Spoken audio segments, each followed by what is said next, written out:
વંદે ગુજરાત.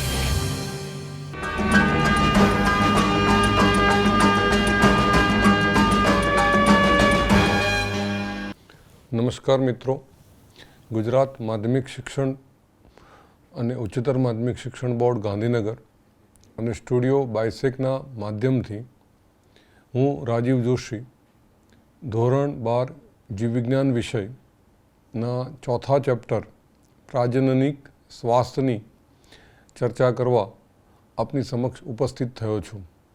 મિત્રો, આ લેક્ચર સિરીઝમાં આપણે ભારતના વસ્તી વધારા, જન્મદર, મૃત્યુદર અને કુટુંબ નિયોજનની પદ્ધતિની તેમજ આર્ટિફિશિયલી બાળક કેવી રીતે ઉત્પન્ન કરી શકાય ARTની ચર્ચા કરીશું.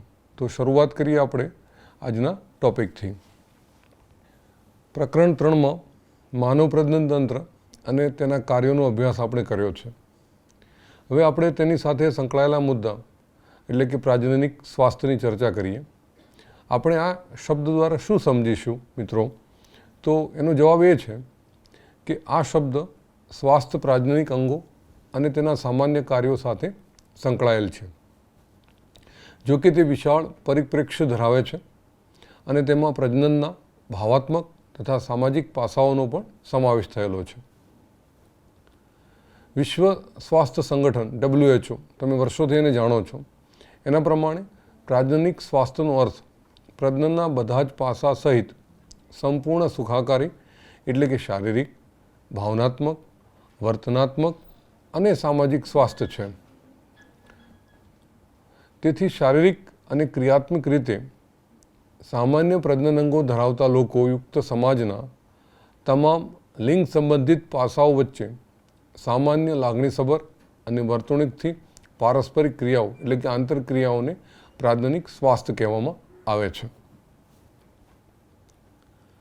પ્રાજનનિક સ્વાસ્થ્ય સમસ્યાઓ અને વ્યૂહાત્મક આયોજન માટે આપણે વિગતે ચર્ચા કરીએ તો ભારત દુનિયાનો પ્રથમ એવો દેશ છે કે જેણે રાષ્ટ્રીય સ્તરે કુલ પ્રાજનનિક સ્વાસ્થ્યને સામાજિક લક્ષ્ય તરીકે પ્રાપ્ત કરવા યોજનાઓ અને કાર્યક્રમની શરૂઆત કરી. આ કાર્યક્રમને કુટુંબ નિયોજનના નામે ઓળખવામાં આવે છે અને જે 1951માં શરૂ કર્યું અને તેનું છેલ્લા ઘણા દાયકાથી મૂલ્યાંકન પણ કરવામાં આવે છે કે આમાં કેટલી સફળતા દર વર્ષે આપણને મળી રહી છે. પ્રજનન સંબંધિત વિશાળ ક્ષેત્રોને આવરીને હાલમાં પ્રજનન અને બાળ સ્વાસ્થ્ય સંભાળ એટલે કે reproductive and child health care RCH કાર્યક્રમ નામથી પ્રસિદ્ધિ સુધારણા કાર્યક્રમ ચલાવવામાં આવે છે અને એને પ્રસિદ્ધ કરવામાં આવે છે. આ કાર્યક્રમ અંતર્ગત પ્રજનન સંબંધી પાસાઓ વિશે લોકોમાં જાગૃતિ પેદા કરવી અને પ્રાજનનિક સ્વાસ્થ્ય સમાજ તૈયાર કરવા માટે સુવિધાઓ અને પ્રોત્સાહન પૂરું પાડવામાં આવે છે. દ્રશ્ય શ્રાવ્ય, છાપકામ કે પ્રચાર પ્રસાર માધ્યમોની મદદથી સરકારી અને બિનસરકારી સંસ્થાઓમાં લોકોમાં પ્રજનન સંબંધિત પાસાઓ અંગેની જાગૃતિ લાવવાના પ્રયત્ન કરાય છે. ઉપરોક્ત માહિતીને પ્રસારિત કરવામાં માતા પિતા, અન્ય નજીકના સંબંધીઓ, શિક્ષકો અને મિત્રોની પણ ભૂમિકા પ્રમુખ રીતે રહી છે. શાળાઓમાં જાતીય શિક્ષણ દાખલ કરવા પ્રોત્સાહન આપવું જોઈએ જેથી યુવાનોને સાચી માહિતી મળે અને બાળકો જાતીય સંબંધિત વિવિધ પાસાઓ વિશે ફેલાયેલ ગેરમાન્યતાઓ ઉપર વિશ્વાસ ન કરે તથા તેમને જાતીય સંબંધિત ખોટી ધારણાઓથી છુટકારો મળે. આ એક તબક્કો એવો છે બાળકોમાં મિત્રો કે શરમ સંકોચના કારણે એને થતા રોગો છે એ નથી એ માતા પિતાને જાણ કરી શકતો કે નથી એના મિત્રોને જાણ કરી શકતો. પણ આપણે સ્વસ્થ સમાજ પેદા કરીએ તો આવી કોઈ રોગની માહિતી હોય તો મિત્રો દ્વારા અથવા શિક્ષકો દ્વારા અથવા માતા પિતા દ્વારા એની યોગ્ય સહેલાઈથી સારવાર કરી શકાય તો બાળક અથવા તો યુવા વર્ગ એમાંથી સહેલાઈથી એ માંદગીમાંથી છુટકારો મેળવી શકે છે. લોકોને પ્રજનન અંગો, કિશોરાવસ્થા અને સંબંધિત ફેરફારો, સુરક્ષિત અને આરોગ્યપ્રદ જાતીય વ્યવહાર, જાતીય સંક્રમિત રોગો અને એઇડ્સ વગેરેની માહિતી વિશેષ રૂપથી જે લોકો કિશોરાવસ્થા વય જૂથના છે એમને પ્રજનન સંબંધી સ્વસ્થ જીવન તરફ દોરી જતી હોય છે. લોકોને ખાસ કરીને જે ફળદ્રુપ યુગલો એટલે કે ફર્ટિલાઇઝડ કપલ્સ છે કે જેઓ લગ્ન વય જૂથના હોય તેમને પ્રાપ્ય જન્મ નિયંત્રણ વિકલ્પો, ગર્ભવતી માતાની સંભાળ, પ્રસવ બાદ માતા અને બાળકની સંભાળ, સ્તનપાનનું મહત્ત્વ, છોકરો અને છોકરી સમાન તકો વગેરે અંગે શિક્ષિત કરવાથી જાગૃત સ્વસ્થ પરિવારનું નિર્માણ થશે અને સરકાર એ બાબતે પ્રયત્નશીલ પણ છે. અનિયંત્રિત વસ્તી વૃદ્ધિથી થતી સમસ્યાઓને સામાજિક દૂષણો છે, જાતીય હિંસા જેવા તથા જાતીય સંબંધિત ગુનાઓની જાગૃતિ કેળવી લોકોને તે અંગે વિચારતા કરવા અને તેને રોકવા, યોગ્ય પગલાં લેવા સક્ષમ કરવા, જેથી જવાબદાર અને સ્વસ્થ સમાજ બનાવી શકાય.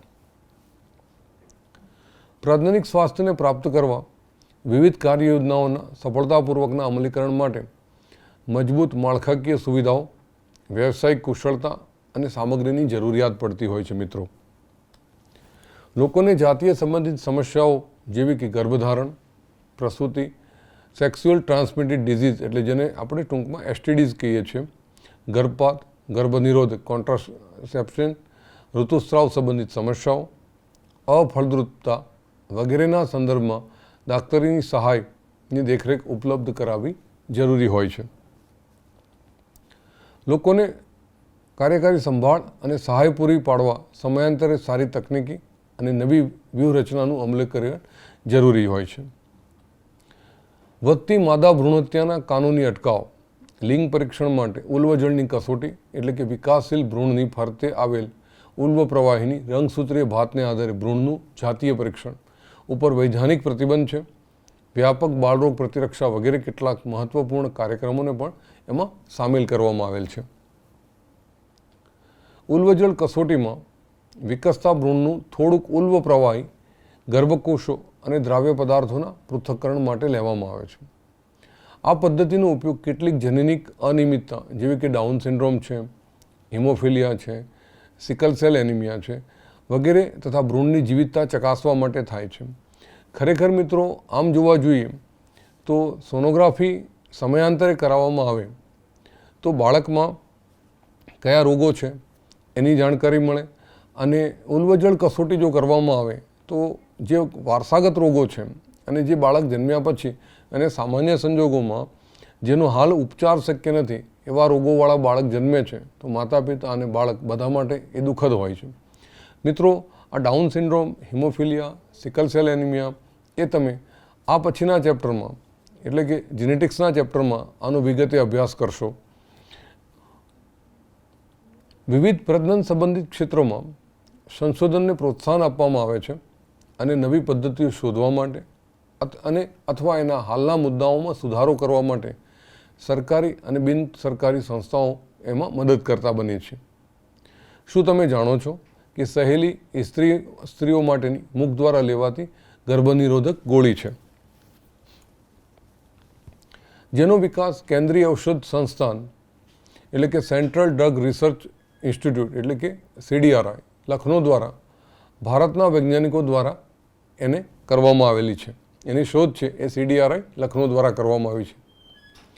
જાતીય સંબંધિત બાબતોની વધુ સારી જાગૃતિ, દાક્તરી સહાયથી થતી પ્રસૂતિની સંખ્યામાં વધારો, પ્રસૂતિ બાદની સારી દેખરેખ દ્વારા માતા અને બાળકના મૃત્યુદરમાં ઘટાડો, નાના પરિવારવાળા યુગલોમાં વધારો અને સેક્સ્યુઅલ ટ્રાન્સમિટેડ ડિઝીઝનું સારું નિદાન અને સારવાર તથા બધી જ જાતીય સંબંધિત સમસ્યામાં દાક્તરી સવલતોમાં વધારો વગેરે તરફ દોરી જાય છે.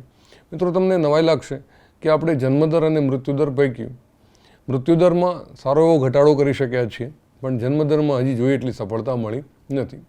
આ બધું સમાજના પ્રાથમિક સ્વાસ્થ્યના સુધારાનું નિદર્શન કરે છે. વસ્તી વિસ્ફોટ અને જન્મ નિયંત્રણની વાત કરીએ આપણે હવે તો પાછલી શતાબ્દીમાં વિવિધ ક્ષેત્રોમાં સાર્વત્રિક વિકાસ થયો છે, જેને લીધે લોકોના જીવનની ગુણવત્તામાં પણ નોંધપાત્ર સુધારો આવ્યો છે. જો કે સારી જીવન સ્થિતિ સાથે વધતી સ્વાસ્થ્ય સગવડો વસ્તી વૃદ્ધિ ઉપર વિસ્ફોટનાત્મક અસર કરે છે. દાખલા તરીકે 1990માં દુનિયાની વસ્તી 2 બિલિયન હતી, એટલે કે 2000 મિલિયન હતી, જે 2000ની સાલમાં ઝડપી વધીને 6 બિલિયન એટલે કે 6000 મિલિયન અને 2011માં 7.2 બિલિયન એટલે કે 7200 મિલિયન થઈ ગઈ છે. આવું સમાન વલણ ભારતમાં પણ જોવા મળ્યું હતું. આઝાદી સમયે આપણી વસ્તીમાં આશરે 350 મિલિયન એટલે કે 35 કરોડ જેટલી હતી, જે 2000ની સાલમાં 1 બિલિયન નજીક એટલે કે 100 કરોડ જેટલી અને મે 2017માં 1.2 બિલિયન એટલે કે 120 કરોડની જનસંખ્યાને ઓળંગી ગઈ હતી. આના કારણોમાં મૃત્યુદર, માતૃ મૃત્યુદર અને બાળ મૃત્યુદરમાં ઘટાડાની સાથે પ્રજનન વયના લોકોની સંખ્યામાં પણ વધારો થયો છે.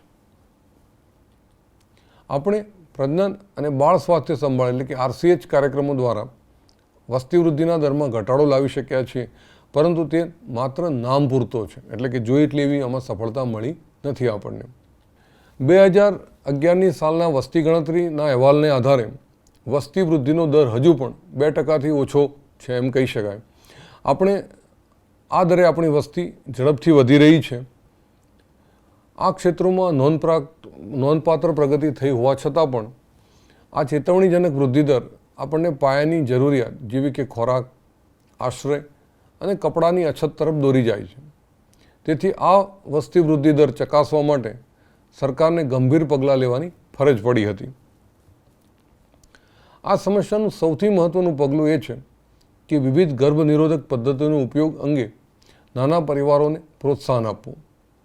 કદાચ તમે પ્રસાર માધ્યમો દ્વારા ઉપરાંત પોસ્ટર, બિલ્સ વગેરેમાં જાહેરાત જોઈ હશે, જેમાં ખુશ દંપતી 2 બાળકો સાથે દર્શાવેલા હોય છે અને સાથે સ્લોગન "અમે 2, અમારા 2" એવું લખેલું હોય છે. મોટાભાગે યુવા શહેરી વિસ્તારમાં કામ કરતા ઘણા દંપતીઓ એક બાળકના ધોરણો અપનાવે છે. લગ્નની વૈધાનિક ઉંમર સ્ત્રીઓ માટે 18 વર્ષ તથા પુરુષ માટે 21 વર્ષ નક્કી છે અને આ સમસ્યાથી બચવા માટે નાના પરિવારો માટે દંપતીઓને પ્રોત્સાહિત કરવામાં આવે છે, એટલે કે એમને જાગૃત કરવામાં આવે છે. એક આદર્શ ગર્ભનિરોધક ઉપયોગ કરનાર હિતોનું રક્ષણ કરવાવાળું, સરળતાથી પ્રાપ્ય, અસરકારક અને પ્રતિવતી સાથે નહિવત અથવા તો ઓછામાં ઓછી આડઅસર હોય તેવું હોવું જોઈએ. આ ઉપરાંત એ ઉપયોગ કરનારની કામેચ્છા, ઉત્તેજના અને અથવા સંવનનને અવરોધરૂપ ન હોવું જોઈએ. આજકાલ ગર્ભનિરોધક પદ્ધતિઓની વ્યાપક શ્રેણી અસ્તિત્વમાં છે, જેનો વિશાળ શ્રેણીમાં નીચે મુજબ વર્ગીકૃત કરવામાં આવે છે, જેવી કે કુદરતી અથવા તો પ્રણાલીગત અવરોધ, અંતઃગર્ભાશય ઉપાયો, મોં દ્વારા લેવામાં આવતી યોગ્ય ગર્ભનિરોધકો, ઇન્જેક્ટેબલ્સ, આરોપણ અને વાઢકાપની કાયમી પદ્ધતિ. કુદરતી પદ્ધતિઓમાં અંડકોષ અને શુક્રકોષના સમાગમને દૂર રાખવાના સિદ્ધાંત ઉપર કાર્ય કરે છે. આમાંનો એક ઉપાય સામયિક સંયમ, પિરિયોડિક એબ્સ્ટિનન્સ કહેવામાં આવે છે, જેમાં દંપતીએ છે ઋતુચક્રના 10થી 17મા દિવસ વચ્ચેના સમય દરમિયાન સંવનન ટાળવું અથવા તેનાથી દૂર રહે કે જ્યારે અંડપાત અપેક્ષિત હોય. એટલે સામાન્ય રીતે સ્ત્રીના 28 દિવસનો જે માસિક ચક્ર છે એમાં 1 થી 7 દિવસ છે, એમાં અંડકોષનું નિર્માણ અથવા તો ગર્ભાશયની દિવાલ સંપૂર્ણપણે તૈયાર ન થઈ હોય, પણ 10, 12, 14, 16 અને 18ના જે દિવસો છે એ દરમિયાન પ્રેગ્નન્સી રહેવાની શક્યતાઓ સૌથી વધારે છે. આ ગાળા દરમિયાન સ્ત્રી પુરુષ જો સંવનન ટાળે તો ગર્ભસ્થાપનની શક્યતાઓ બહુ જ નહિવત થઈ જાય છે. અને પાછળના જે 21 થી 27 દિવસનું જે ચક્ર છે કે 28 દિવસનું, એમાં લગભગ ગર્ભાશયની દિવાલ તૂટવાની તૈયારી થઈ ચૂકી હોય, એટલે પહેલું વીક અને અંતિમ વીકમાં પ્રેગ્નન્સીની શક્યતાઓ તદ્દન ઓછી, જ્યારે બીજા અને ત્રીજા વીકમાં પ્રેગ્નન્સીનો સમય સૌથી વધારે ઉત્તમ માનવામાં આવે છે.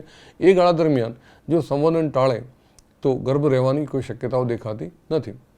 આ સમય દરમિયાન ફલનની તક ખૂબ વધુ હોય છે, એટલે એને ફલન સમયના નામે ઓળખવામાં આવે છે. આ પ્રમાણે આ સમય દરમિયાન સંવનન ન કરવાથી ગર્ભધારણથી બચી શકાય છે. બીજી બાબત છે બાહ્યસ્ખલન અથવા તો સંવનન અંતરાલ. આ એક અન્ય પદ્ધતિ છે, જેમાં પુરુષ સાથે સંવનન દરમિયાન વીર્યસ્ખલનથી તરત પહેલાં યોનિમાંથી પોતાના શિશ્નને બહાર કાઢી વીર્યસેચનથી બચી શકાય છે, એટલે કે યોનિમાર્ગમાં વીર્ય ઠલવાતું અટકાવી શકાય છે. દૂધ સ્ત્રવણ એ મેનોહેરિયા એટલે કે ઋતુચક્રની ગેરહાજરી. આ પદ્ધતિ પણ એ જ તથ્ય ઉપર નિર્ભર છે કે પ્રસવ બાદ તરત જ ભરપૂર દૂધ સ્ત્રવણ દરમિયાન અંડપાત અને તેથી ઋતુચક્ર શરૂ થતું નથી. એટલા માટે કેટલાક દિવસો સુધી માતા બાળકને સંપૂર્ણ સ્તનપાન કરાવવાનું ચાલુ રાખે ત્યાં સુધી ગર્ભધારણની તકો લગભગ શૂન્ય હોય છે. એટલે કે માતા જ્યાં સુધી સ્તનપાન કરાવશે ત્યાં સુધી ફિઝિકલી આપણે જોવા જઈએ તો સ્તનપાન માટે ઓક્સિટોસિન જરૂરી છે. ઓક્સિટોસિન ગર્ભાશયના સંકોચન સાથે સંકળાયેલો છે. ગર્ભ સ્થાપિત થાય તો ગર્ભાશયનો વિકાસ થવો જરૂરી છે. તો ઓક્સિટોસિન એમાં અવરોધરૂપ છે. એટલે જ્યાં સુધી માતા બાળકને સ્તનપાન કરાવે છે ત્યાં સુધી ગર્ભ રહેવાની કોઈ શક્યતા હોતી નથી. જો કે આ પદ્ધતિ પ્રસૂતિ બાદના મહત્તમ લગભગ 6 મહિના સુધી જ અસરકારક હોય છે. જો કે ઉપરોક્ત પદ્ધતિઓમાં કોઈ દવા અથવા સાધનોનો ઉપયોગ થતો નથી અને તેથી તેની આડઅસરો પણ નહિવત હોય છે. અને સ્તનપાન જેટલું વધુ કરે એટલો સમય સ્ત્રીને સ્તન કેન્સર થવાની શક્યતાઓ પણ ઓછી છે એવું મેડિકલમાં પુરવાર થયું છે. જો કે તેના નિષ્ફળ જવાનો દર ખૂબ ઊંચો હોય છે. ક્યારેક આ પદ્ધતિમાં ક્યારેક પ્રેગ્નન્સી રહેવાની શક્યતાઓ પણ જોવા મળી છે. અવરોધ પદ્ધતિઓ અંતર્ગત અવરોધકોની મદદથી અંડકોષ અને શુક્રકોષનો ભૌતિક સીધો સંપર્કમાં આવતા રોકવામાં આવે છે. આ પદ્ધતિઓ પુરુષ અને સ્ત્રી બંને માટે ઉપલબ્ધ છે. ખાસ કરીને અહીંયા સ્ત્રી અને પુરુષ માટેના નિરોધની અહીંયા ફિગર મૂકી છે. મિત્રો, સામાન્ય સંજોગોમાં ભારતમાં સૌથી વધારે પુરુષ માટેના નિરોધ એ વધારે વપરાય છે, જ્યારે સ્ત્રી માટેના કોન્ડોમ, જેને સામાન્ય રીતે ફેમાડોમ કહેવામાં આવે છે, પણ એનું ચલણ જોઈએ એટલું નથી. એટલે કે બહુ જૂજ કેસોમાં સ્ત્રી માટેના નિરોધનો ઉપયોગ થતો હોય છે. નિરોધ એ અવરોધક છે જેને પાતળા રબર અથવા લેટેક્સથી બનાવવામાં આવે છે, જેના ઉપયોગથી પુરુષના શિશ્નને અને સ્ત્રીની યોનિ તથા ગ્રીવાને સંવનનથી થોડાક સમય પહેલાં ઢાંકવામાં આવે છે, જેથી સ્ખલિત વીર્યનો સ્ત્રોત જનન માર્ગમાં દાખલ ન થઈ જાય અને જેનાથી ગર્ભધાનથી બચી શકાય છે. નિરોધ પુરુષ માટેના કોન્ડોમનું પ્રસિદ્ધ માર્ગ અથવા તો બ્રાન્ડ છે, જે ભારત સરકાર દ્વારા વિકસાવવામાં આવેલું હતું. કોન્ડોમનો ઉપયોગ હાલના સમયમાં વધ્યો છે. જેના કારણોમાં તેનો વધારાનો ફાયદો એ છે કે તે ઉપયોગ કરનારને જાતીય સંક્રમિત રોગો અને એઇડ્સથી બચાવે છે. બંને પુરુષ અને સ્ત્રીના કોન્ડોમ નિકાલજોગ હોય છે. તેને જાતે જ પહેરીને દાખલ કરી શકાય તેવા હોય છે અને તેની ઉપયોગિતા અથવા ઉપયોગકર્તાની ગોપનીયતા બની રહે છે. બીજો એક શબ્દ છે આંતરપટલ. ગ્રીવા, ટોપી અને વોલ્ટ્સ એ પણ રબરના બનેલા અવરોધકો છે, જેને ડાયફ્રાગ્રામ તરીકે ઓળખવામાં આવે છે, જેને સ્ત્રીઓના પ્રજનન માર્ગમાં સંવનન દરમિયાન ગ્રીવાને ઢાંકવા માટે એક જેલી જેવા પદાર્થને ચોંટાડી દેવામાં આવે છે. તેઓ ગર્ભધારણને ગ્રીવા દ્વારા શુક્રકોષોના પ્રવેશને અટકાવીને રોકવાનું કાર્ય કરતા હોય છે. તે પુનઃ ઉપયોગી છે. આ અવરોધકોની સાથે સાથે શુક્રાણુનાશક ક્રીમ, જેલ અને ફોર્મનો ઉપયોગ કરી ગર્ભ નિરોધક ક્ષમતા વધારો કરવામાં વપરાય છે. શુક્રાણુનાશક ક્રીમ છે અથવા જેલ અથવા ફોર્મ છે એ યોનિમાર્ગમાં ઓક્સિજન કેપેસિટી ઘટાડી દે છે, જેથી કરીને શુક્રકોષનું આયુષ્ય બહુ સહેલાઈથી ઓછું થઈ જાય છે અને શુક્રકોષોનો નાશ થઈ જાય છે, જે અંડકોષ સુધી પહોંચતો નથી.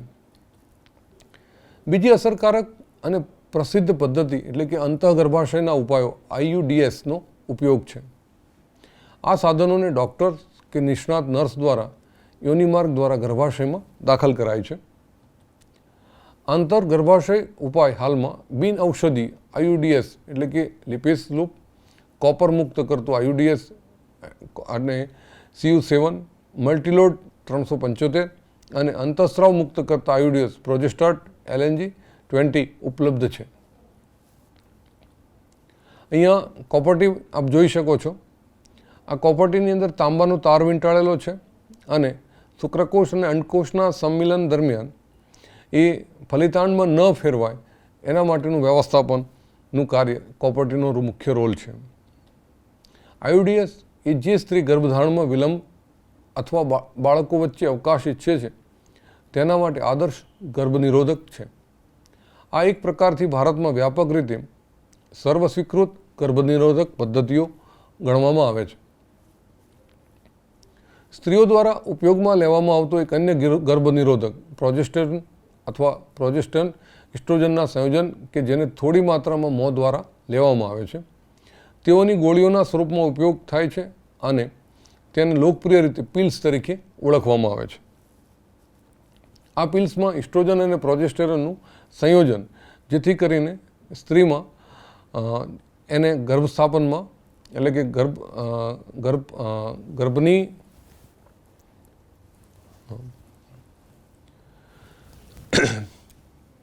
સ્ત્રીઓ દ્વારા ઉપયોગમાં લેવામાં આવતો એક અન્ય ગર્ભનિરોધક ઘટક જેને આપણે ઇસ્ટ્રોજન અને પ્રોજેસ્ટેરોનનું સંયોજન કરીને દવા બનાવવામાં આવે છે અને એનો થોડી માત્રામાં મોં દ્વારા જરૂરિયાત મુજબ લેવામાં આવે છે. એના ડોઝની એક માત્રા નક્કી હોય છે અને ખાસ કરીને એ સ્ત્રીઓમાં લોકપ્રિય પિલ્સ તરીકે ઓળખવામાં આવે છે.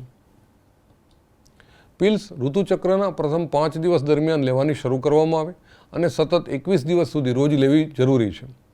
7 દિવસના અંતરાય કે જ્યારે ઋતુસ્રાવ ચાલુ હોય બાદ ફરીથી જ્યાં સુધી સ્ત્રી ગર્ભધારણને રોકવા ઈચ્છે છે ત્યાં સુધી એ જ પદ્ધતિ પુનરાવર્તિત કરવામાં આવે છે અને અંડપાત અને ગર્ભાવસ્થાને અવરોધવાનું એક કાર્ય કરે છે.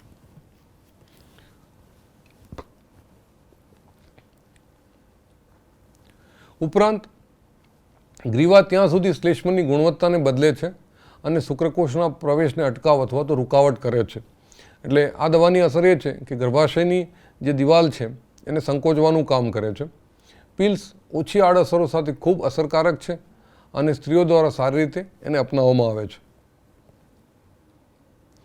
ખાસ કરીને એક જાણીતું નામ છે સહેલી. આ નવી એક ટેબ્લેટ છે જે મુખ દ્વારા લેવામાં આવતી ગર્ભનિરોધક ગોળી છે. તે બિન સ્ટીરોઇડ બનાવટ છે. તે પિલ્સ અઠવાડિયામાં એકવાર લેવાની થાય છે જે ઓછી આડઅસરો અને ઊંચું ગર્ભનિરોધક મૂલ્ય ધરાવે છે. મિત્રો, પહેલાં જે પિલ્સ આવતી હતી એ 21 દિવસ સુધી સતત લેવી પડતી હતી. એટલે સ્ત્રી ક્યારેક એને લેવાનું ચૂકી જાય તો એની સમસ્યાઓ શરૂ થઈ જતી. જ્યારે સહેલી એક એવી બનાવટ છે કે જે અઠવાડિયામાં ફક્ત સ્ત્રીને એકવાર જ એનો ઉપયોગ કરવાનો હોય છે. પ્રોજેસ્ટેરોન એકલું અથવા ઇસ્ટ્રોજન સાથે સંયોજિત કરી સ્ત્રીઓ દ્વારા ઇન્જેક્શન તરીકે ઉપયોગ થઈ શકે અથવા તેમના દ્વારા ત્વચાની નીચે પ્રત્યારોપિત કરવામાં આવે છે. આ એક નવી પદ્ધતિ છે. તેની કાર્યપ્રણાલી પિલ્સ જેવી જ છે અને તેનો અસરકારક સમય ઘણો લાંબો હોય છે. આરોપણ એટલે સ્ત્રીની ત્વચાને જ્યાં ચરબીયુક્ત ભાગ હોય ત્યાં થોડોક ઇન્જેક્શન આપીને એને બહેરો કરવામાં આવે, એટલે કે એની ઉત્તેજનાને નાબૂદ કરી દેવામાં આવે અને પછી એની અંદર આરોપણ કરવામાં આવે અને ધીમે ધીમે આ રાસાયણની શરીરની અંદર અસર શરૂ થાય છે અને પરિણામ સ્વરૂપે ગર્ભધાનથી બચી શકાય છે. ખાસ કરીને કેટલાક સંજોગોમાં સંવર્ધનના 72 કલાકની અંદર પ્રોજેસ્ટેરોન અથવા પ્રોજેસ્ટેરોન ઇસ્ટ્રોજનનો કે આયુડીએસનો ઉપયોગ આપાતકાલીન ગર્ભનિરોધક તરીકે ખૂબ અસરકારક છે. ખાસ કરીને બળાત્કાર થયો હોય અથવા અણધાર્યા અસુરક્ષિત જાતીય સમાગમના કારણે સંભવિત ગર્ભધારણથી બચવા માટે આનો ઉપયોગ કરી શકાય છે. છેલ્લે વાટકાપ પદ્ધતિઓ અને ખાસ કરીને વ્યંધીકરણ કે જે સામાન્ય રીતે પુરુષ સાથેની ગર્ભધારણને રોકવાની અંતિમ પદ્ધતિ તરીકે સૂચવવામાં આવે છે. વાટકાપ હસ્તક્ષેપથી જનનકોષોના વહનને અટકાવી અને ગર્ભસ્થાપનને અટકાવી શકાય છે. નરમાં વ્યંધીકરણની પ્રક્રિયા જે ખાસ કરીને વેસેક્ટોટોમી અથવા તો પુરુષ નસબંધી કહેવામાં આવે છે અને એ જ રીતે ટ્યુબેક્ટેટોમી અથવા તો સ્ત્રી નસબંધી તરીકે આપણે એને ઓળખીશું. ખાસ કરીને પુરુષ નસબંધીમાં શુક્રવાહિનીના નાના ભાગને દૂર કરવા અથવા વૃષણ કોથળી ઉપર નાનો કાપ મૂકીને બાંધી દેવામાં આવે છે. પણ અહીંયા મિત્રો હું સ્પષ્ટતા કરી દઉં કે ભારતની અંદર કુટુંબ નિયોજનની જવાબદારી સામાન્ય રીતે સ્ત્રીને માથે નાખી દેવામાં આવી હોય એવું આંકડાકીય માહિતી ફલિત થાય છે. બહુ જૂજ લોકો જ પુરુષ નસબંધી કરાવતા હોય છે. અહીંયા 2 ફોટોગ્રાફ્સ આકૃતિના મૂક્યા છે. નરમાં અને માદાની અંદર કેવી રીતે તમે ટ્યુબેક્ટેટોમી કે વેસેક્ટોટોમી કરવી જોઈએ એ અહીંયા ફલિત થાય છે. જ્યારે સ્ત્રી નસબંધી અંડવાહિનીનો નાનો ભાગ દૂર કરવામાં આવે અને ઉદરમાં અથવા યોનિ દ્વારા નાનો કાપ મૂકીને બાંધવામાં આવે. આ પદ્ધતિઓ ખૂબ જ અસરકારક સાબિત થઈ છે, પરંતુ તેની પુનઃસ્થાપિતતા ઘણી નબળી છે. એટલે એકવાર સ્ત્રી કુટુંબ નિયોજનનું ઓપરેશન કરાવી નાખે અને માનો કે એને એક જ બાળક હોય અને બાળકનું મૃત્યુ થઈ જાય કોઈ કારણસર અને એ ફરી એની અંડવાહિનીને જીવિત કરી અને ફરી ગર્ભસ્થાપન કરવા માગતી હોય તો આવા સંજોગોમાં જો ઓપરેશન કરાવ્યાના વધુ વર્ષો થઈ ગયા હોય તો અંડવાહિનીને ફરી કાર્યરત કરવી એ થોડુંક પડકારરૂપ સાબિત થઈ રહ્યું છે. યોગ્ય ગર્ભનિરોધક પદ્ધતિની પસંદગી પર ભાર મૂકવો આવશ્યક છે અને તેનો ઉપયોગ યોગ્ય તબીબી નિષ્ણાતોની સલાહ પ્રમાણે કરવું જરૂરી છે. અહીંયા એ પણ યાદ રાખવું જરૂરી છે કે પ્રાજ્ઞાનિક સ્વાસ્થ્યની સંભાળ માટે ગર્ભ નિરોધકની કાયમી જરૂરિયાત નથી. હકીકતમાં તે કુદરતી પ્રાજ્ઞાનિક ઘટનાક્રમની વિરુદ્ધ કાર્ય કરે છે. એટલે કે ગર્ભાવસ્થા, ગર્ભધારણ આ પદ્ધતિનો ઉપયોગ ગર્ભધારણનો અટકાવ કે તેને વિલંબિત કરવા અથવા વ્યક્તિગત કારણોસર ગર્ભધારણમાં અવકાશ લાવવા માટે કરવામાં આવે છે. નિસંદેહ આપણે એવું કહી શકીએ કે આ પદ્ધતિઓનો વ્યાપક ઉપયોગ એ અનિયંત્રિત વસ્તી વૃદ્ધિને અટકાવવા માટે અગત્યનો ભાગ ભજવે છે. તેમ છતાં માંદગીની અસર જેવી કે ઉબકા, ઉદરમાં દુખાવો, રક્તસ્રાવ, અનિયમિત ઋતુસ્રાવ અથવા સ્તન કેન્સર માટે જે ખૂબ જ સામાન્ય રીતે જોવા મળતા નથી, છતાં પણ તેને સંપૂર્ણ રીતે અવગણી શકાય નહીં. દાખલા તરીકે સ્ત્રી છે એ કોઈ પિલ્સ લેવાની શરૂ કરે છે તો શરૂઆતના દિવસોમાં એના શરીર ઉપર એને કંઈક અનઇઝીનેસ જેવું લાગતું હોય એવી એ ક્યારેક ફરિયાદ કરે છે, અથવા ક્યારેક વજન વધતું હોય એવી પણ ફરિયાદ કરે છે. અંતઃસ્ત્રાવોની જે ટેબ્લેટ્સ છે એના કારણે સ્ત્રીમાં ક્યારેક વજન વધવાની ફરિયાદ એના તરફથી થતી હોય છે. હવે આપણે જે આજે ચર્ચા કરવા માગીએ છીએ એ દાક્તરી ગર્ભપાત અથવા તો પ્રેરિત ગર્ભપાત. મિત્રો, આ મુદ્દો પરીક્ષામાં માર્ક્સ લેવાની દ્રષ્ટિ સાથે સાથે એક સામાજિક જવાબદારી માટે આને હું વિશેષ ચર્ચા કરવાનો પ્રયાસ કરવા માગું છું. મિત્રો, એમટીપી જે છે એના સંદર્ભમાં વિચારીએ આપણે તો ગર્ભધારણના પૂર્ણ સમય પહેલાં ઇરાદાપૂર્વક અથવા તો સ્વૈચ્છિક ગર્ભપાતનો દાક્તરી ગર્ભપાત અથવા તો એમટીપી અથવા તો પ્રેરિત ગર્ભપાત કહેવામાં આવે છે. સામાન્ય રીતે આશરે 45 થી 50 મિલિયન એમટીપી વિશ્વમાં દર વર્ષે કરવામાં આવે છે, જે કુલ કાલ્પનિક ગર્ભધારણના 5 પૈકીના એકની સંખ્યામાં હોય, એટલે કે 5મો ભાગ ગણી શકાય. આમ તો એમટીપી થાય એ વસ્તીના ઘટાડા માટે અગત્યની ભૂમિકા છે, પણ કેવા સંજોગોમાં એમટીપી થાય છે એની આપણે વિગતે ચર્ચા કરીએ. તો પરંતુ તેનો તે હેતુ નથી કે એમટીપી સ્વીકાર કરાવી, કાયદાકીય બનાવી કે તે ઘણા દેશો માટે ચર્ચાનો વિષય છે, કારણ કે તેનો ભાવનાત્મક, નૈતિક, ધાર્મિક અને સામાજિક પ્રશ્નો એની સાથે સંકળાયેલા છે. ભારત એ સાંસ્કૃતિક અને ધાર્મિક મનોવૃત્તિવાળો દેશ છે, જ્યારે યુરોપિયન કન્ટ્રીની અંદર વાતાવરણ એકદમ ફ્રી છે એવું આપણે બોલતા હોઈએ છીએ. ભારત સરકારે એમટીપીના દુરુપયોગને ટાળવા માટે 1971માં સખત કાયદાકીય જોગવાઈઓ કરેલી છે. આ પ્રકારનો પ્રતિબંધ અનઅધિકૃત અથવા ગેરકાનૂની સ્ત્રી ભ્રૂણ હત્યા તથા ભેદભાવને રોકવા માટે પણ મૂકવામાં આવ્યો, કે જે હજુ પણ ભારતમાં વધુને વધુ નોંધાતો જાય છે. એમટીપી શા માટે? તો ખાસ કરીને દેખીતી રીતે જોવા જઈએ તો તેનો જવાબ સામાન્ય અસુરક્ષિત સમાગમ અથવા સમાગમ દરમિયાન ઉપયોગમાં લેવાયેલ ગર્ભ નિરોધક, માનો કે સ્ત્રી કે પુરુષના કોન્ડોમનો ઉપયોગ કર્યો પણ કોઈ કારણસર કોન્ડોમ ફાટી ગયું અને શુક્રકોષો અંડકોષ સુધી પહોંચી ગયા, અથવા કોપર્ટીનો જે સમયગાળો છે પૂરો થયો અને એની જે અસર છે એ યોગ્ય રીતે ન સાબિત થઈ, અથવા ઇસ્ટ્રોજન અને પ્રોજેસ્ટેરોનની જે પિલ્સ છે એ યોગ્ય રીતે શરીરમાં એક્સેપ્ટ ન થઈ તો પ્રેગ્નન્સી રહે એ વસ્તુ, અથવા બળાત્કારના કારણે અનૈચ્છિક ગર્ભધારણથી છુટકારો મેળવવા માટે એવો થાય છે. એમટીપી ખાસ કિસ્સાઓ જેવા કે સતત ગર્ભધારણ કે જે માતા કે બાળક અથવા તો બંને માટે હાનિકારક અથવા ઘાતક હોય તેના માટે પણ આવશ્યક છે. ગર્ભધારણના પહેલા 3 મહિનાની વાત કરીએ, એટલે કે ગર્ભધારણના 12 અઠવાડિયા સુધી કરવામાં આવે તો આ એમટીપી સુરક્ષિત માનવામાં આવે છે, કારણ કે હજી ગર્ભાશયની અંદર બાળકનું જે નિર્માણ છે એના પૂરતું ડેવલપમેન્ટ ન થયું હોય.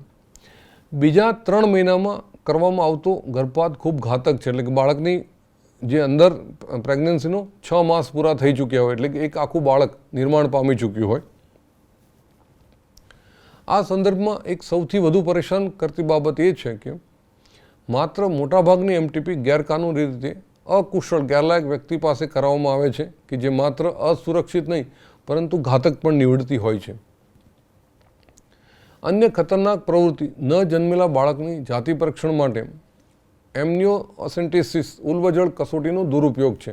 ભારતની અંદર સ્ત્રી પુરુષની સંખ્યામાં જે અસમાનતા પેદા થઈ એની પાછળનું આ એક મોટું પરિણામ છે.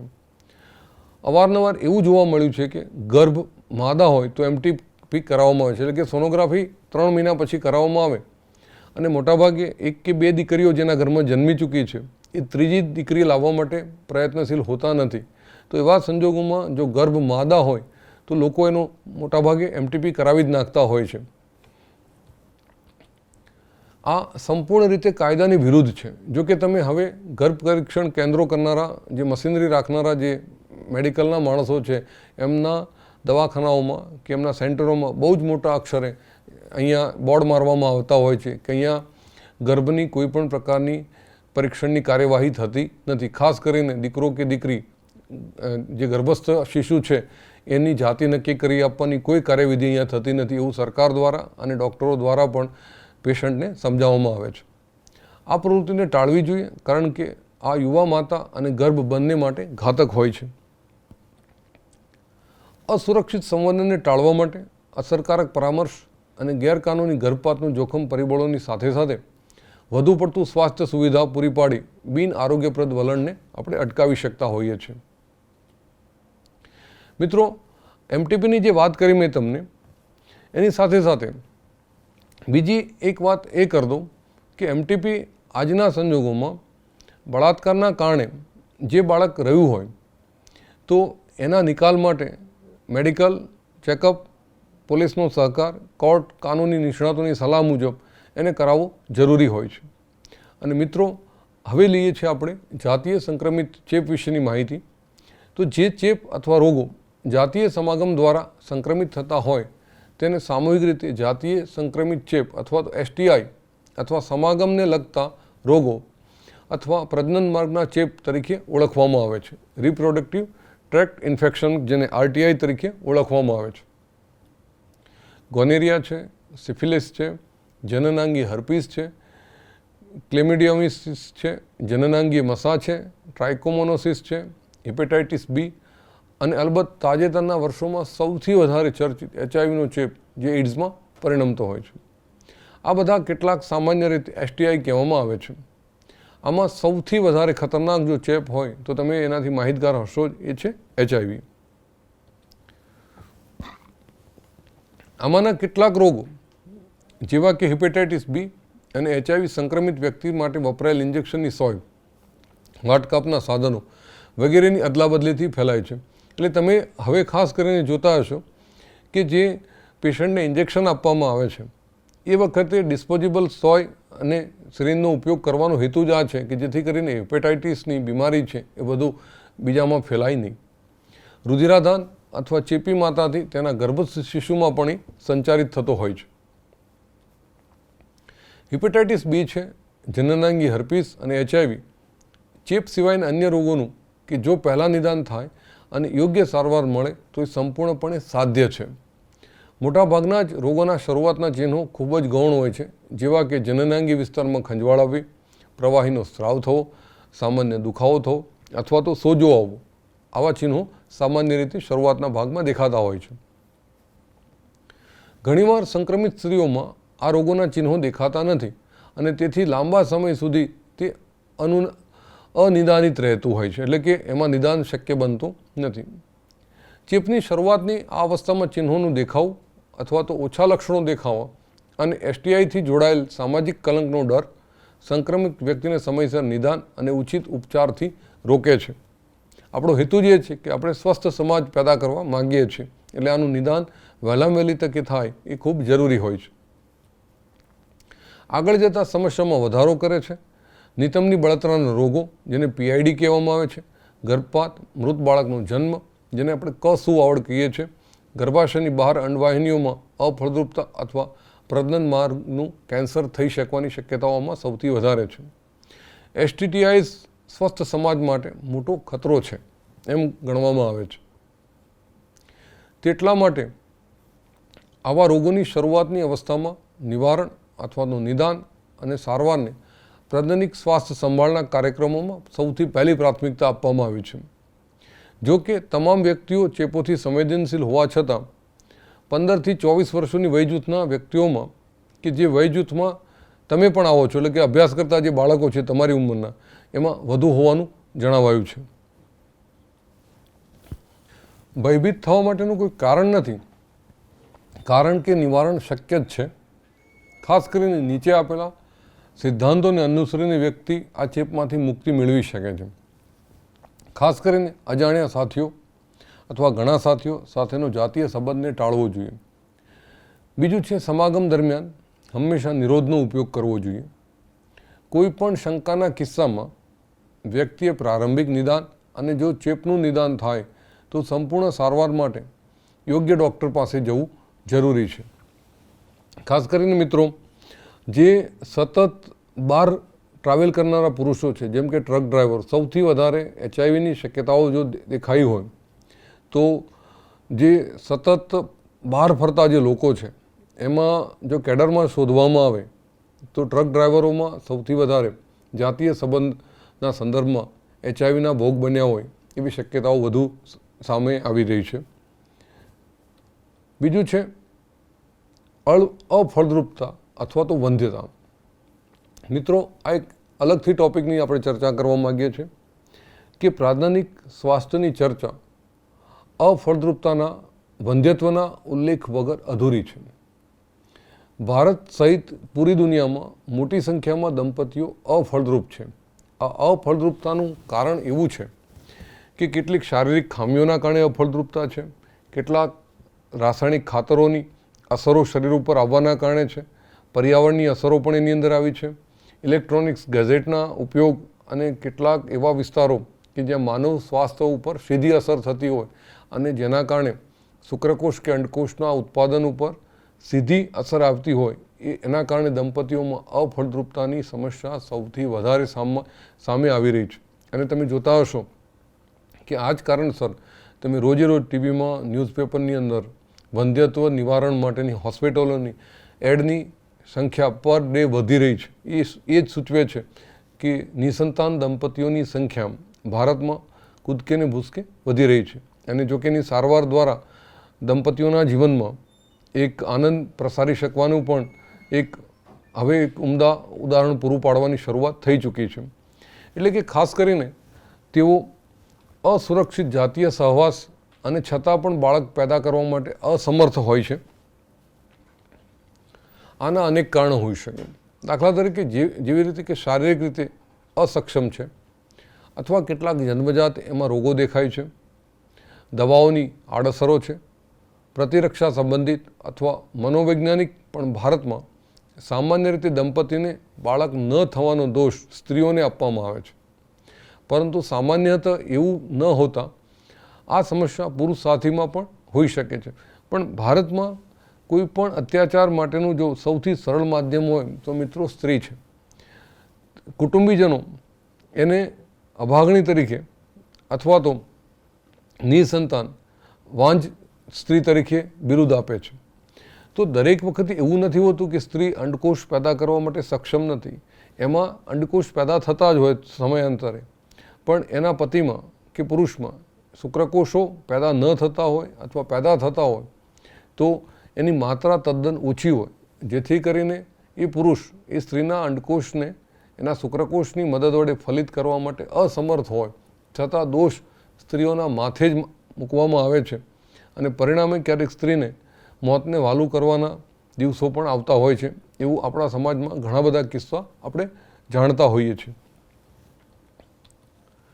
વિશિષ્ટ સ્વાસ્થ્ય સંભાળ કેન્દ્ર એટલે કે વંધ્યત્વ નિવારણ ચિકિત્સાલય વગેરે નિદાનમાં મદદ કરે છે અને કેટલીક આવી અનિયમિતતાઓની સાચી સારવાર કરી અને દંપતીઓને બાળક પ્રાપ્ત કરાવે છે. અહીંયા જોઈએ તો આમ છતાં જ્યાં ખામીઓને સારી કરવી શક્ય ન હોય ત્યાં કેટલીક વિશિષ્ટ પદ્ધતિઓ કે જે સહાયક પ્રજનન પદ્ધતિઓ એસિસ્ટેડ રિપ્રોડક્ટિવ ટેકનોલોજીસ ART તરીકેને ઓળખવામાં આવે છે. ને ARTના નામથી સામાન્ય રીતે જાણીતી છે અને તેની સહાયથી દંપતીઓ બાળકો પ્રાપ્ત કરતા હોય છે. સામાન્ય રીતે એક બીજો શબ્દ તમે જાણતા હશો, ટેસ્ટ ટ્યુબ બેબી તરીકે આને ઓળખવામાં આવે છે. આના પ્રકારોમાં ઇન વિટ્રો ફર્ટિલાઇઝેશન, IVF, શરીરની બહાર લગભગ શરીરની અંદર જેવી સ્થિતિમાં ફલન કરાવવું અને ભ્રૂણ સ્થળાંતરિતને લગતી પદ્ધતિ છે. એટલે કે શુક્રકોષ અને અંડકોષ કેટલાક સંજોગોમાં સ્ત્રી અને પુરુષના શરીરમાંથી મેળવીને એક સ્ટરીલાઇઝ સાધનોની અંદર અંડકોષ ઉપર શુક્રકોષનો મારો કરી અંડકોષને ફલિત કરી અને સ્ત્રીના અંડવાહિની છે, ગર્ભાશય છે, આવા વિવિધ ભાગોમાં સ્થાપન કરવાની પદ્ધતિઓ એને IVF સાથે અથવા તો ટેસ્ટ ટ્યુબ બીવીના કાર્યક્રમ તરીકે ઓળખવામાં આવે છે. જોઈએ વિગતવાર આપણે.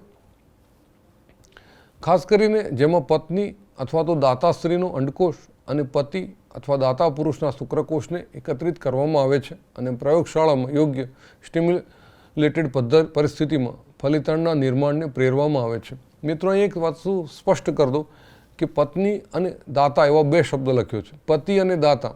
ઘણી વખત એવું બને કે પતિ પત્ની પૈકી પુરુષ શુક્રકોષ ઉત્પન્ન કરી શકવાને સક્ષમ હોય પણ તેની પત્નીના અંડપિંડમાં ખામી હોય અને અંડકોષ પેદા ન કરી શકતી હોય ત્યારે, અથવા પત્ની અંડકોષ પેદા કરવા માટે સક્ષમ છે પણ એના પતિમાં શુક્રકોષનું નિર્માણ શક્ય નથી અથવા જથ્થો ઓછો છે અથવા શુક્રકોષની મોબિલિટી ઓછી છે કે જે કોઈપણ રીતે અંડકોષને ફલિત કરી શકવાને લાયક નથી, ત્યારે પતિ પત્નીની સહમતિથી અથવા કુટુંબીજનોની સહમતિથી કોઈ એક અજાણ્યા વ્યક્તિનો શુક્રકોષ અથવા અજાણી સ્ત્રીનો અંડકોષ લઈને પણ આ પદ્ધતિનું અમલીકરણ કરી શકાતું હોય છે.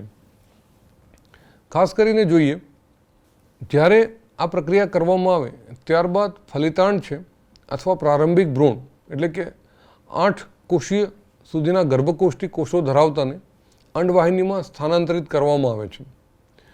ફલિતાંડ અંતઃઅંડવાહિની સ્થાનાંતરણની જે ઝાયગોટ ઇન્ટ્રા ફોલોપિયન ટ્રાન્સપોર્ટ એને ઝિફ્ટ અને 8 કરતાં વધુ ગર્ભકોષ્ઠીય કોષોયુક્ત ભ્રૂણને આગળનો વિકાસ પૂર્ણ કરવા માટે ગર્ભાશયમાં સ્થાનાંતરિત કરવામાં આવે છે. એને અંતઃગર્ભાશય સ્થાનાંતર અથવા ઇન્ટ્રા યુટેરાઇન ટ્રાન્સફર UIT તરીકે ઓળખવામાં આવે છે.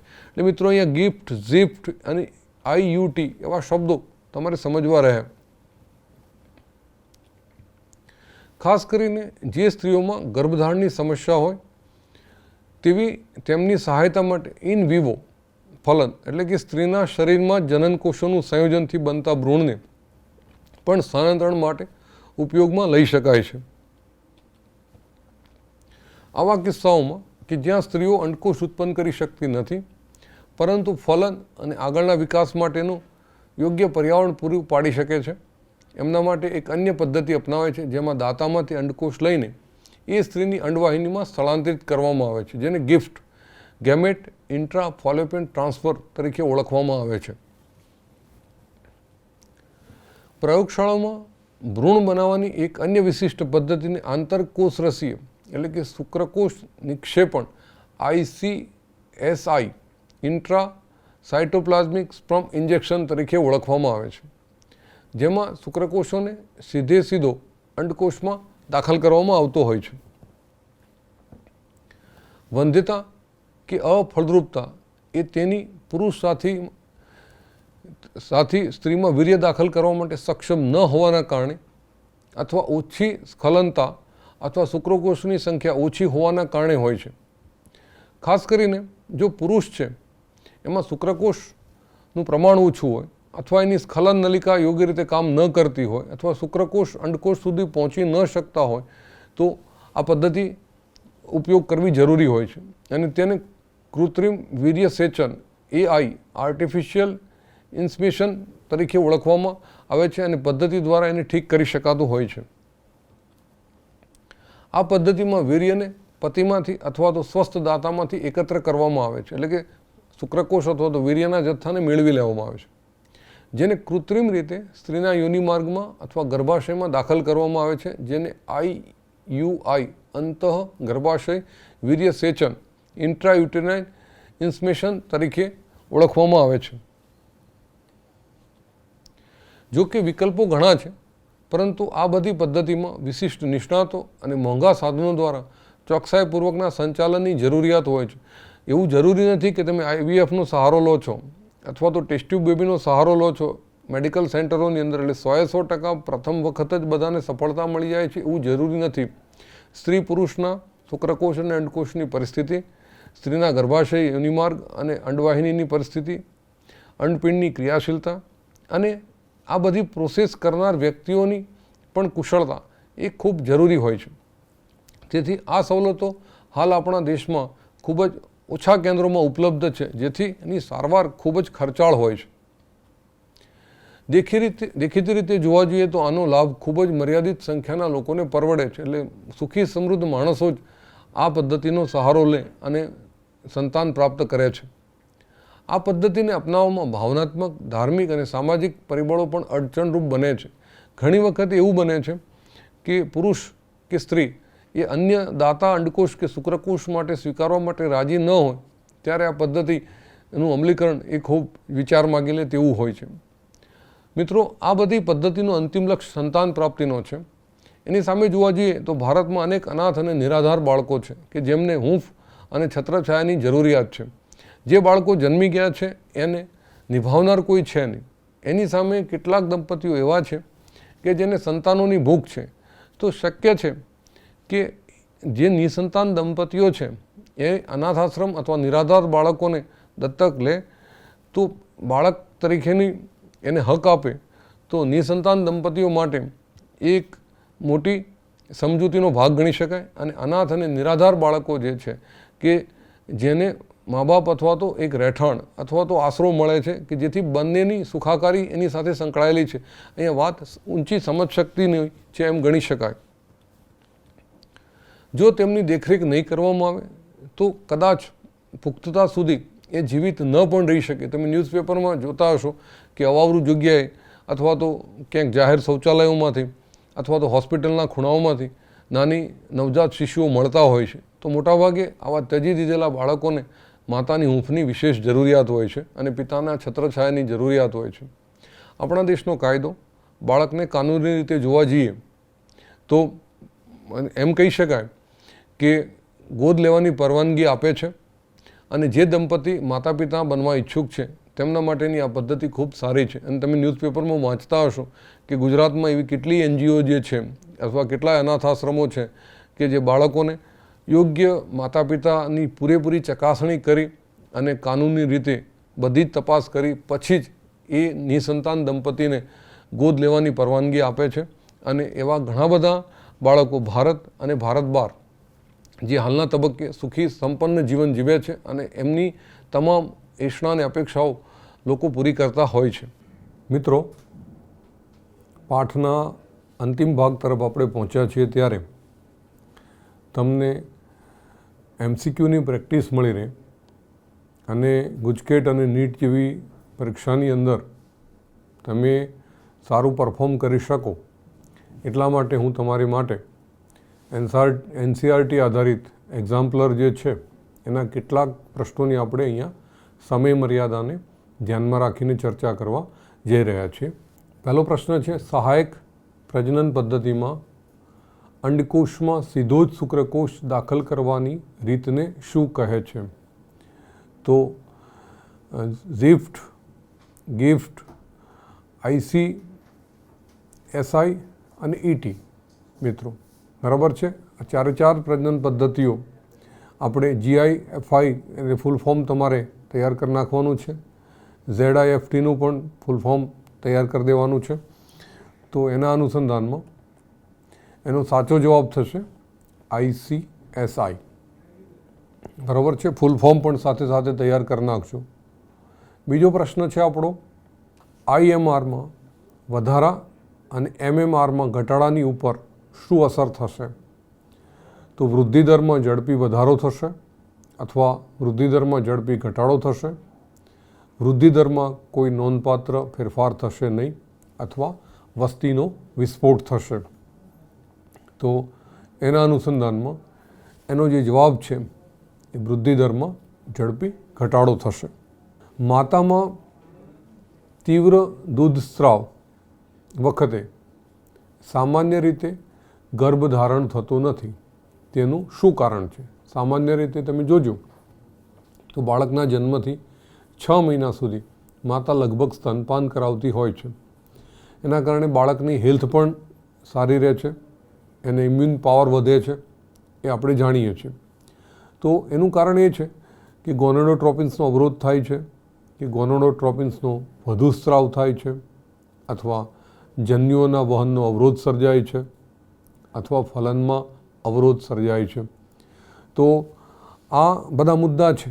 હવે તમારે પ્રશ્નને સરળતાથી સમજવો હોય તો 4 પ્રશ્નો પૈકી 4 આન્સર જે આપેલા છે એમાંથી પહેલાંય નક્કી કરી નાખવાનું કે આમાં કયું ન આવે અને કયું વધુ શક્યતા તરફ તમને દોરી જાય છે, જેથી કરીને તમારી એક્યુરેસી વધશે. 4 પ્રશ્ન આન્સર જે આપ્યા હોય ABCD એમાંથી 1 અથવા 2 એ પહેલી નજરે એવા હોય કે જે ઉપયોગી ન હોય. જો તમારી વિષય વસ્તુની તૈયારી સારી હશે તો એની અંદર તમને મુશ્કેલી પડશે નહીં. તો એનો જે જવાબ છે એ ગોનેડોટ્રોપિન્સ અવરોધ સાથે સંકળાયેલો છે. ત્યાર પછીનો પ્રશ્ન લઈએ આપણે તો વ્યંધીકરણ એ ગર્ભધારણ અટકાવવાની સચોટ પદ્ધતિ છે. તેની આડઅસર ઓછી છે, તેમ છતાં દંપતી માટે છેલ્લો વિકલ્પ છે એવું કેમ કહેવામાં આવે છે? તો એટલે વ્યંધીકરણ કરવું એટલે શું એ તમને યાદ હોવું જોઈએ. આપણે કુટુંબ નિયોજનની ઘણી બધી પદ્ધતિઓનો આપણે અભ્યાસ કર્યો છે. કેટલીક રાસાયણિક પદ્ધતિ છે, કેટલીક ભૌતિક પદ્ધતિ છે, કેટલીક મનોવાંછિત પ્રક્રિયાઓ છે અને છેલ્લે આ વંધીકરણનો અંતિમ ઉપાય કેમ ગણવામાં આવે છે? તો પહેલો મુદ્દો છે તે લગભગ અપ્રતિવત પદ્ધતિ છે. નંબર 2, તેનાથી જાતીય ઈચ્છામાં ઘટાડો થાય છે. તે શસ્ત્રક્રિયાવાળી પદ્ધતિ છે અને દેશના ઘણા ભાગોમાં તે માટેની પૂરતી સવલતો નથી, કારણ કે હજી ભારત વિકસી રહ્યું છે. મિત્રો, કેટલા એવા સ્ટેટ છે કે જેના ઇન્ટિરિયર એરિયામાં પૂરા આપણે દવાખાના પહોંચી શક્યા નથી. તો એના વિકલ્પમાં પહેલો અને ત્રીજો આવશે, બીજો અને ત્રીજો આવશે, બીજો અને ચોથો આવશે કે 4 વિકલ્પો એની સાથે યોગ્ય છે? તો સમજીએ. ખાસ કરીને પહેલો, બીજો, ત્રીજો અને ચોથો જુદી જુદી પરિસ્થિતિના અનુસંધાનમાં બધા જ વાક્યો કંઈક અંશે સાચા જ છે. ત્યાર પછી આપણો દેશ રાષ્ટ્રીય સ્તરે પ્રાથમિક રીતે સ્વસ્થ સમાજ ઊભો કરવાનો નિર્ણય ક્યારે લેવાયો? મિત્રો, આઝાદી પછીનું જે મહત્ત્વનું વર્ષ હતું એ 1950, 1960, 1980 અને 1990. દુનિયામાં ભારત સૌપ્રથમ દેશ હતો કે જેણે કુટુંબ નિયોજનનો કાર્યક્રમ અમલીકરણમાં લાવવાના બહુ મનસૂબા સાથે શરૂઆત કરી હતી. પણ આજ દિન સુધી આપણે ધારી એટલી સફળતા મળી નથી. જાપાન અને ઇટલી જેવા દેશો જે છે એ વધુ સંતાનો પેદા કરવા માટે નવયુવાન દંપતીઓને પ્રોત્સાહિત કરે છે, જ્યારે ભારતની અંદર ઓછામાં ઓછી વસ્તી પેદા થાય એના માટે યુગલોને સમજાવવા પડે છે. તો આ બંને દેશોની 2 બાબતની કરુણતા કહેવાય. જાપાનમાં વસ્તી વધારાની જરૂરિયાત છે છતાં લોકો તૈયાર નથી. ભારતમાં વસ્તી નિયંત્રણ કરવાની જરૂરિયાત છે છતાં લોકો તૈયાર નથી. એટલે બહુ મોટી કોન્ટ્રાવર્સી કહી શકાય. તો 1950નો જે તબક્કો હતો, આપણે આઝાદીનો જે શરૂઆત હતી એમાં પહેલું આ પગલું લેવાની શરૂઆત કરી હતી. પણ મિત્રો, 2020 સુધીમાં આપણે હજી આમાં પૂરતી સફળતા મળી નથી. આપણે કેટલાક પ્રશ્નો અહીંયા તમારી સમક્ષ ચર્ચા માટે મૂક્યા. તમને એમાંથી ઘણું બધું સમજાયું હશે અને આ રીતે તમે ચેપ્ટર જ્યારે પૂર્ણ થાય ત્યારે તમારી જાતે એક નોટ્સ બનાવવાનું રાખો, અલગ વાક્યો શોધો, એની નોંધ રાખો અને એનાથી તમારો MCQનો જે કોન્સેપ્ટ છે એ બધું ક્લિયર થઈ ગયો હશે એવું વર્ષોના અનુભવથી અમે તમને કહેતા હોઈએ છીએ. તો આશા રાખું કે મિત્રો, આજના આ ચેપ્ટરમાં તમને ખૂબ સારી રીતે સમજ મળી હશે. થિયરીની બાબતો આપણે ચર્ચા કરતી હતી, કેટલીક આકૃતિઓ, કેટલાક વિડીયોઝ જોયા અને છેલ્લે MCQની પણ આપણે ચર્ચા લીધી. તો આશા રાખું કે તમને આ ચેપ્ટરમાં કોઈ મુશ્કેલી હવે રહેશે નહીં. બરાબર? તો અહીંયા આપણે મારી વાતને વિરામ આપું છું. જય હિન્દ, જય ભારત, જય જય ગરવી ગુજરાત.